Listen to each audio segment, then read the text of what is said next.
10th है, चाहे 10th हो। और जब बोर्ड का पेपर लिखो, इनको क्यों बुलाया, क्योंकि इनका जब मैं पेपर चेक कर रहा था, जब अभी लास्ट वाला पेपर आपका प्रीलिम का जैसे लिया, तो इन्होंने क्या किया था, मैं बताता हूँ क्या किए। अभी मैं पेपर आपको बकायदा दिखाऊंगा। इन्होंने क्वेश्चन नंबर 1 लिखा, उसका सब क्वेश्चन होता है ए, तो उन्होंने मान लो इसका पहला लिख दिया, तो वहीं पे ये हो गया, इनको ब्लॉक के क्वेश्चन आए नहीं, तो इन्होंने क्या किया, यहाँ पे 2 लिख करके कर दिया शुरू, जबकि ये किसका था, बी का था।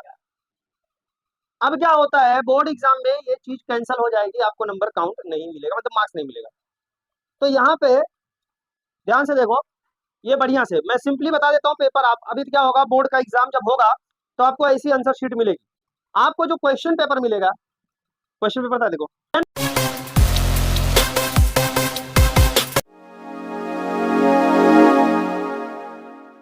731 कोड दिख रहा है ना, ये कोड है आपका, बरोबर है, पेपर का कोड है। ऐसे अलग अलग कोड के क्वेश्चन पेपर सभी बच्चों को बांटे जाते हैं, अलग अलग कोड, जिससे कॉपी वगैरह ना हो सके। कोड दिख रहा है, इस क्वेश्चन पेपर में भी आपको यहाँ पे सीट नंबर आप लिख सकते हो, लेकिन आपका मेन ये होता है, बरोबर है। तो अब क्या होगा, यहाँ पे आपका स्कूल का नेम या जो भी चीज आपको करना है, उसके बाद यहाँ पे वही क्वेश्चन पेपर सेट कोड, ये जो कोड दिखाया ना आपको N731, ये आप फिल कर देना इज्जत से, ये फिल कर देना, गलती नहीं होनी चाहिए। हाँ, इसमें अपना ही भरना, दूसरे का नहीं, यहाँ भी और यहाँ भी। ये हो गया। उसके बाद यहाँ पे अगर आप देखोगे तो आपका सेंटर नंबर, सीट नंबर, ये आपको इन फिगर में लिखा है, मतलब सीट नंबर जो आपका होता है ना, 8231 वगैरह, ये पूरा भर देना। फिर यहाँ वर्ड्स में लिखना, और यहाँ पे अपने सिग्नेचर कर देना। ये सब जब हो जाता है ना, और ये डेटा पूरा आप फिल करोगे, यहाँ पे क्या क्या डेटा फिल करना है देखो, यहाँ सब्जेक्ट लिखा है, पेपर लिखा है, कौन सा पेपर होगा, हिंदी होगा, मराठी होगा, जो भी होगा। उसके बाद डेट लिखना है। उसके बाद आपका लैंग्वेज ऑफ आंसर, कौन सा लैंग्वेज है आपका, आपका मीडियम जो होगा, आप साइंस लिख रहे हो, आप इंग्लिश मीडियम के हो, तो किसमें लिखोगे, इंग्लिश, बरोबर है। उसके बाद सप्लीमेंट जो आप करोगे, मान लो आपने एक ही सप्लीमेंट ये लिया है, कुछ लोग होते हैं महान लोग, जिनको बहुत कुछ आता है, एग्जाम के पहले तक कुछ नहीं पढ़े रहते, एक आध चैप्टर, तो वो लोग सप्लीमेंट लेके क्या करेंगे, तो वो सप्लीमेंट में यहाँ 1+0 लिखेंगे, अगर एक भी सप्लीमेंट नहीं लिए हो। और अगर सप्लीमेंट लिए हो, एक लिए हो, तो यहाँ 1+1, ऑलरेडी 1 है, +1 = 2 हो जाएगा, बरोबर है। ये सब लिखने के बाद बच्चों जब ये कर दोगे, तो यहाँ पे आपको वहां जो सुपरवाइजर होगा ना, वो क्या करेगा, साइन करेगा। साइन करेगा तो आपको एक होलोग्राफ देगा और एक बार कोड देगा। बार कोड में आपका ये यहाँ पे एक बार कोड पहले लगाओगे, बार कोड में आपकी पूरी डिटेल होगी, आपके सीट की, आपका जो सीट है ना, सीट नंबर, ये बार कोड ही स्कैन होगा, और आपका जो डिटेल होता है ना, उसको छुपा दिया जाएगा।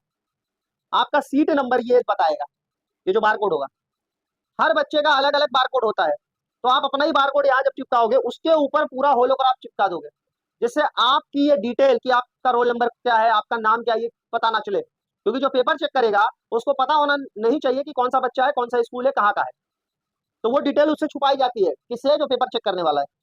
तो ये डिटेल छुप गई आपकी, सिर्फ आपका क्या स्कैन होगा, सीट नंबर। तो सीट नंबर भरने में कोई गलती आपकी नहीं होनी चाहिए, ये जो स्कैन करेगा वही आपको यहाँ फिल करना है डिटेल। अब चलते हैं अंदर, यहाँ ध्यान से अगर देखोगे, question number 1, question number 2, question number 3, question number 4, question number 5, ये क्या किया गया है, मार्क्स दिया जाता है। यहाँ एग्जामिनर है, मॉडरेटर है और चीफ मॉडरेटर। बहुत सारे बच्चे होते हैं जो मतलब ये समझ लो कि काफी अच्छा स्कोर करते हैं, तो वो बच्चों का पेपर एग्जामिनर के पास तो जाएगा, एक बार उसने चेक कर लिया, जो एवरेज बच्चे होंगे उनका मॉडरेटर वगैरह के पास मान लो ना है, लेकिन आपने अच्छा स्कोर किया तो मॉडरेटर के पास जाएगा। और बहुत बढ़िया, आप 95 96, जैसे लास्ट ईयर हमारा जो अनुष्का ने 96 मारा था, तो उन लोगों का पेपर मॉडरेटर और चीफ मॉडरेटर वगैरह के पास जाता है। भाई 98 99 आप कैसे स्कोर कर लेते हो किसी सब्जेक्ट में, क्या एग्जामिनर ने गलती की या मॉडरेटर ने भी गलती की, तो फिर एक चीफ मॉडरेटर के पास जाएगा। तो ये लोगों का भी साइन यहाँ रहते हैं, सब लोग साइन करेंगे। ये एग्जामिनर आपको मार्क्स दे दिया जाता है, दे दिया गया, एग्जामिनर ने आपको मार्क्स दिया, मान लो 2 मार्क्स दिया, 4 मार्क्स दिया, 5 मार्क्स, क्वेश्चन नंबर 1 मान लो 10 मार्क्स का है, एग्जामिनर ने आपको 10 में से 10 दे दिया है, तो मॉडरेटर देखेगा कि इसने 10 में से 10 दिया, तो क्रॉस चेक करेगा, पेपर में जाएगा, सब कुछ ठीक रहेगा तो वो भी 10 में से 10 देगा। फिर चीफ मॉडरेटर के पास जाएगा, वो भी देखेगा कि भाई 10 में से 10, देखेगा कुछ निकालने लायक, काटने लायक रहेगा तो काटेगा, तो वही फाइनल माना जाएगा, अदरवाइज वो भी 10 में से 10 दे देगा, तो भी आपका फाइनल ही माना जाएगा, बरोबर। तो ये हो गया आपका, यही आपका छप के आएगा। बहुत सारे बच्चे फोटो कॉपी मंगवाते हैं ना, तो फोटो कॉपी में आपको ये पूरा का पूरा फोटो, ये पूरा का पूरा बुक का फोटो कॉपी मिलेगा।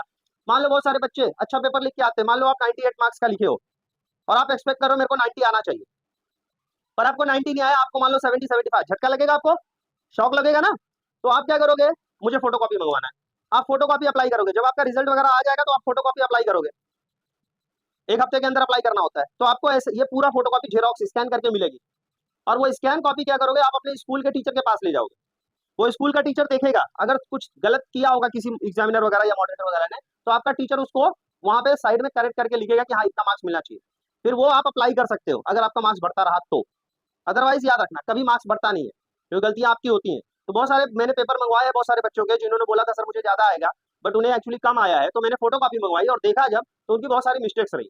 अब वो मिस्टेक्स क्या रही मैं आपको बताता हूँ। अभी पेपर खोला मैंने, मुझे पेपर मिला, मेरे को क्वेश्चन पेपर मिला, मैंने कोड डाल दिया, सब कुछ हो गया। मैंने जब लिखना शुरू किया तो मैंने क्या करना है, ये देखो यहाँ पे लिखा होता है क्वेश्चन नंबर, ये बड़ा ब्लॉक एक रहता है, तो ये जो मेन क्वेश्चन होता है ना बच्चों, यहाँ ध्यान से देखो, ये जो मेन क्वेश्चन होता है ना, ये मेन क्वेश्चन होता है आपका, ये मेन क्वेश्चन हमेशा इस ब्लॉक में आना चाहिए, बरोबर है। पहली बात, मान लो मेरा पहला क्वेश्चन ही चल रहा है अभी, तो मेरे को यहाँ भी वही भरना है, मेरा पहला ही क्वेश्चन इस पेज पे भी चलेगा, तो यहाँ पे भी बड़े वाले बॉक्स में मेरे को पहले ही भरना है, बरोबर है, कोई मिस्टेक नहीं करना, ये याद रखना। दूसरा, अब इसमें सब क्वेश्चन थे, ए था, बी था, सेक्शन थे ना, तो मैंने ए सेक्शन डाला।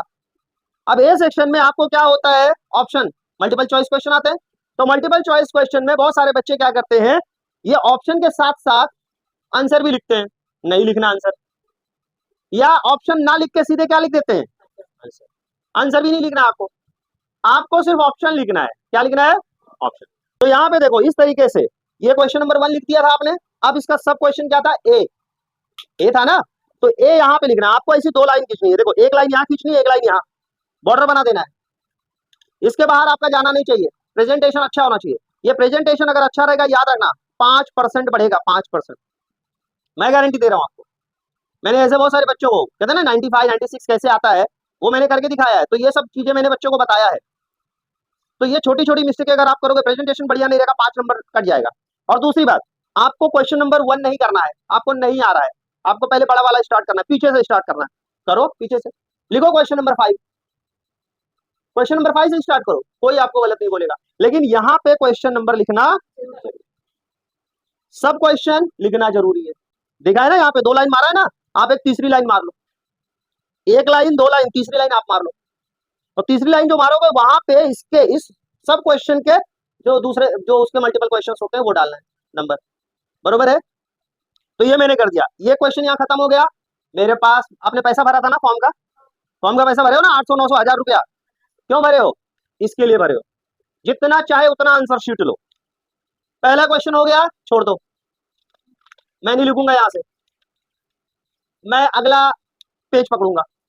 यहाँ पे क्वेश्चन नंबर 1 मैंने बोला था जैसे है, बी स्टार्ट किया मैंने, बी के क्वेश्चन मैंने किया, यहाँ पे कंटिन्यूएशन है। दूसरा, यहाँ क्वेश्चन नंबर 1 डालना है, बरोबर है, पेन देना है, ये क्वेश्चन नंबर 1 का अभी चल ही रहा है, क्वेश्चन नंबर 1 का बी सेक्शन है, तो बी सेक्शन डाल लो, बी का दो। बच्चों ये खाली ये आप करने में आपको मालूम है 1 सेकंड भी नहीं लगता, ये करने में 1 सेकंड भी नहीं लगेगा, लेकिन ये गलती इसने बहुत बार किया है, जिसकी वजह से मान लो इसको मैथ्स है, मान लो अलजेब्रा है, अलजेब्रा में इसको मिलने वाला था 35 नंबर इसके हिसाब से, क्योंकि इसने सब सही किया और सच में सब सही किया था, लेकिन उसने क्या गलती किया, ये सब क्वेश्चन नंबर नहीं डाला अपने हिसाब से, पहला दूसरा तीसरा, आप अपने हिसाब से पहला दूसरा डालने नहीं बैठे वहां पे, जो बोर्ड ने पेपर दिया है वही क्वेश्चन नंबर वहां डालना है, और प्रॉपरली डालना है, बरोबर है। तो ये हो गया। अब क्या देख रहे हो आप लोग, ध्यान से देखना, मैंने आपको बार बार बोला है, मुझे प्रेजेंटेशन कैसा चाहिए, ऐसा प्रेजेंटेशन होना चाहिए, एकदम क्लियरली दिखना चाहिए। आप यहाँ बहुत सारे बच्चे, ये काट दिया, ये सही नहीं था, यहाँ कट कर दिया, कट करने के बाद फिर वही लिख दिया, नहीं, अगर कट कर रहे हो, मान लो ये मैं कट कर रहा हूँ यहाँ पे, ये कट घिच ऐसा गुजा दिया, गुजा दिया, चलो इसको गुजा देता हूँ, मान लो ऐसे गुजा दिया, इसको गलत है ना, ठीक है, गलती हो गई भाई, बॉक्स बनाऊंगा, एक बॉक्स बनाऊंगा मैं, पेंसिल से बॉक्स बनाऊंगा, किससे, इस पेंसिल से इसको बॉक्स बनाऊंगा, बॉक्स बनाया, ऊपर जितना छूटा था नीचे से एक लाइन छोड़ दूंगा ताकि वो स्पेस दिखे, और वो बॉक्स को इधर बाजू में कट कर दूंगा, खत्म, छोड़ दिया मैंने, उसका ध्यान नहीं जाएगा उस टीचर का, एग्जामिनर का, वो सीधे नीचे आएगा। देखो उसको खुश रखो, पेपर कौन चेक करेगा, खुश होना चाहिए आपका पेपर देख के, जब आपका पेपर चेक करते हो तो उसको खुशी होगी तो अच्छे से नंबर भी देगा, और अगर आपका पेपर चेक करते हो तो उसको गुस्सा आया, आपने कट पीट किया है, उल्टा सीधा लिखा है, वो इसके पास इतना टाइम नहीं होता। एक पेपर चेक करने के लिए उसको हार्डली 5 से 10 मिनट लगते हैं। उस 5 से 10 मिनट में अगर आपने आपका उसका 30 मिनट खाओगे तो उसको अच्छा लगेगा, वो आपको नंबर काट देगा। प्रेजेंटेशन मैंने बार बार करो 5% बढ़ाएगा, याद रखना। अब आगे मेरा आंसर आ गया, आंसर आ गया तो मैंने क्या किया, आंसर आ गया तो मैंने क्या किया, बॉक्स बना दिया। बॉक्स बना दिया, उसके बाद यहां नीचे लिखा आंसर। क्या लिखा, बॉक्स दिख रहा है उसको, बॉक्स दिखने के बाद भी मैंने क्या लिखा, the first term of the sequence is 1।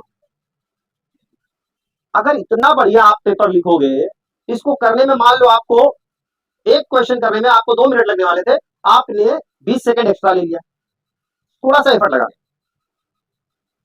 तो याद रखना आपके जो नंबर होंगे वो पक्के हो जाएंगे, सॉलिड। तब जब मैं पेपर देके आया था, जब मैं उस वक्त टॉप किया था अपना 10वीं, तो जब मैं पेपर देके आता था ना बच्चों, तो मेरा सर लोग मुझसे पूछते थे, क्योंकि मैं स्कूल में भी वही करता था। जब मैं पेपर देता था तो मैं श्योर होता था मेरे को इतना आएगा, और मैंने जो जो बोला था, जितना बोला था उतना श्योर आया। इसीलिए यहाँ पे बहुत सारे बच्चे जब पेपर देके आते हैं, और जिन बच्चों को मैंने जैसे सिखाया, मैं जब पेपर ले देता हूँ, आपका जैसे प्रीलिम लिया, जब वो बच्चे पेपर देके आते हैं तो मैं उनको यही सब बता देता हूँ कि ऐसे ऐसे करना। वो करके आते थे तो मैं श्योर हो जाता था। इसीलिए मैं तुम लोग को मालूम है ना, मैं कितना बोल देता हूँ, एग्जाम के पहले बोलता हूँ ना, उनका एग्जाम हो गया, रिजल्ट आने से पहले मैं बोल देता हूँ मेरे इतने बच्चे 90 मारेंगे, ये बच्चा 95 जाएगा, ये बच्चा 90 जाएगा। क्यों? क्योंकि मैं जानता हूं कि वो लोग भी मेरे जैसे, जैसे मैंने अपने आप को श्योरिटी में रखा था कि जो किया था परफेक्टली किया था, यहाँ नंबर कटना नहीं चाहिए, ये मैं श्योर करके आता था। तो मेरे बच्चे भी वही श्योर करके आते थे कि ये नंबर यहाँ नहीं कटेगा मेरा। आता है आपको, सब कुछ कर रहे हो, छोटी सी मिस्टेक आपका क्या कर गई, नंबर खा गई। बरोबर है? इस तरीके से आपको बॉक्स में लिखना है, प्लस आपको आंसर लिखना है। क्वेश्चन नंबर 2 आ चुका, आ गया क्वेश्चन नंबर 2। क्वेश्चन नंबर 2 का ए, फिर उसका 1, इस तरीके से लिखोगे, मेन मेन चीजों को हाईलाइट करोगे, बॉक्स बना दोगे, ये चीजें आपकी दिखती हैं। देखो कैसे दिख रहा है बढ़िया से ना, कोई दिक्कत होगी किसी को? आप किस तरीके से पेपर लिखते हो आप खुद सोचो। इस तरीके से बॉक्स बना दूंगा, सामने वाले को देखने में और चेक करने में कोई दिक्कत नहीं हो। तो ये एक पेपर का सैंपल मैं आपको खास करके मंगाया ताकि आपको समझा सकूं, बता सकूं, और अगर आपको कोई दिक्कत हो तो ये अपलोड कर दूंगा, इसको आप बाद में भी देख सकते हो कि मुझे पेपर कैसे लिखना है।